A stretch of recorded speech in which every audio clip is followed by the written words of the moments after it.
Vamos chamar o vento. Vamos chamar o vento. Vamos chamar o vento. Vamos chamar o vento. No alto do morro, sentada em sua poltrona, que mais parecia um trono, vivia Bisa, que por acaso era de fato a minha bisavó. E eu cresci com essa imagem dessa mulher velha e preta e sábia que liderava não só as filhas e a família, mas era como se fosse uma entidade para o entorno onde vivia, no Complexo do Alemão, na zona norte do Rio de Janeiro. Bisa era velha, muito velha. A Bisa era preta, tão preta e sábia, muito sábia. E eu ficava fascinado em ver aquela velha pentear aqueles cabelos brancos, reluzentes, que durante o dia ficavam presas dentro do seu lenço. Bisa era como um oráculo de tão sábia.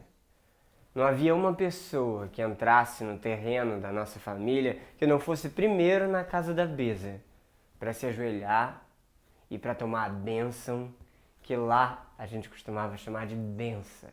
Era bença vó, bença Bisa, bença, bença. A minha Bisa morreu com 100 e poucos anos. E ela já era muito velha desde o meu nascimento. Dona de um terreno grande no topo do Complexo do Alemão, ela foi partilhando com as suas filhas. Vinha gente do morro inteiro trazer notícias, tomar a bênção.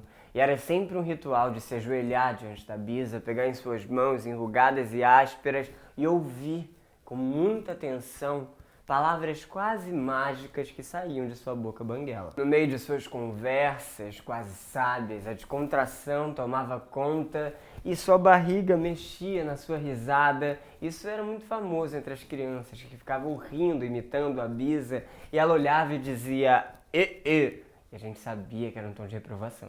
Eu não vou entrar em segmentos de psicanálise ou análise para poder tentar entender isso, mas se a gente parar para pensar, talvez essa minha elegância venha da minha avó, que era de fato uma rainha, né? Muitos se ajoelhavam diante dela e reconheciam a sensatez e o conhecimento daquela velha. Ela se ajoelhou diante daqueles santos todos os dias de sua vida e eu tenho certeza que no fundo do seu coração ela entendia que era esse o motivo de uma vida tão longa e tão repleta de fé. Quando criança, escondido por trás da porta, eu ficava assistindo aquela velha diante dos seus santos. Isso me causava uma estranheza, um lugar de desconforto e também de curiosidade. Eram muitas luzes, muitas cores e muitos santos que eu mesmo não podia identificar nenhum. E um deles me chamava muita atenção. Era um índio com uma estrela enorme na cabeça e eu tinha medo. Eu tinha pavor daquela imagem.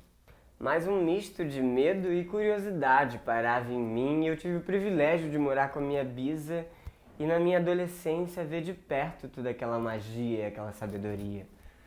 Todos os cantos e todas as cantigas, todos os ditados populares, tudo que aquela velha falava, eu estava ali, eu ouvia, eu aprendia. Sim, a Zefa que conta histórias. Sim, a Zefa sabe agradar. Sim, a Zefa que quando nina acaba por cochilar. Sim, a Zefa vai murmurando histórias para ninar. Todos os bebês que nasciam passavam por seu colo. A Bisa lavava sua louça no tanque externo de fora e para qualquer dor ela fazia um chá. Essa mulher que até então era só minha Bisa, começou a se tornar uma entidade também para mim, que fui crescendo e descobri que a sua vida foi no terreiro e que talvez até a sua mãe tenha sido escravizada ou passado por aquele momento trágico ali do pós-abolição. Há uma história mal contada na família de que a Bisa foi impedida de ir ao terreiro.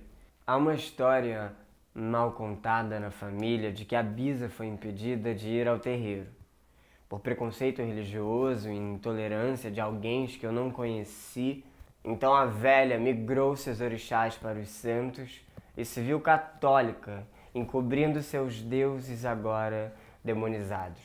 Peixe é esse, meu filho, não meu pai. Peixe é esse, é mutumangue, nem é coca do mato, guenem. Suê, filho, toca marimba, Peixe é esse, é mutumangue, nem é coca do mato, guenem.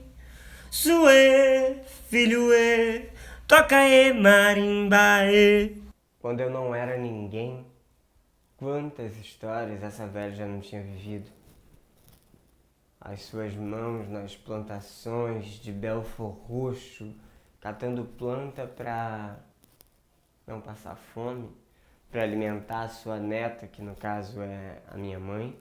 Cavalo marinho dança no terreiro, que a dona da casa tem muito dinheiro.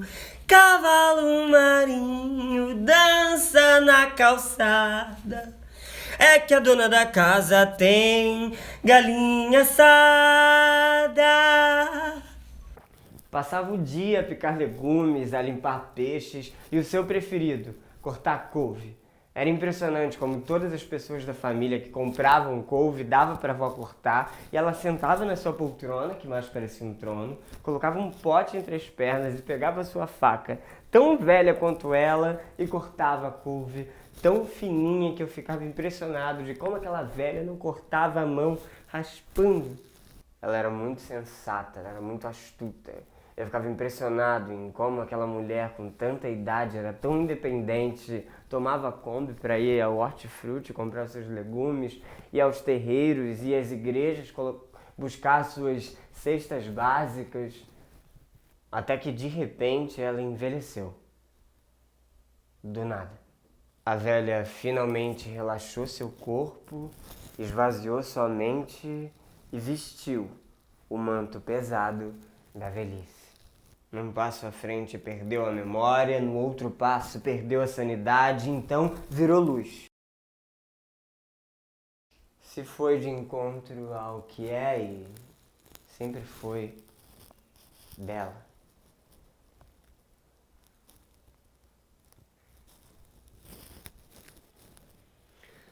Não tem nenhuma vez que eu não entre no terreno da minha avó e eu não penso, vou na casa da Bisa tomar a benção. E eu me lembro que ela não tá mais lá. Porém eu olho pro lado e é como se eu pudesse sentir ela aqui, não com aquele corpo ou com aquela mente, mas é como se eu não precisasse ir lá, é como se ela estivesse aqui. E eu, tão cético que sou, eu acredito que cada dia da minha existência é uma prova viva de que ela não me abandona.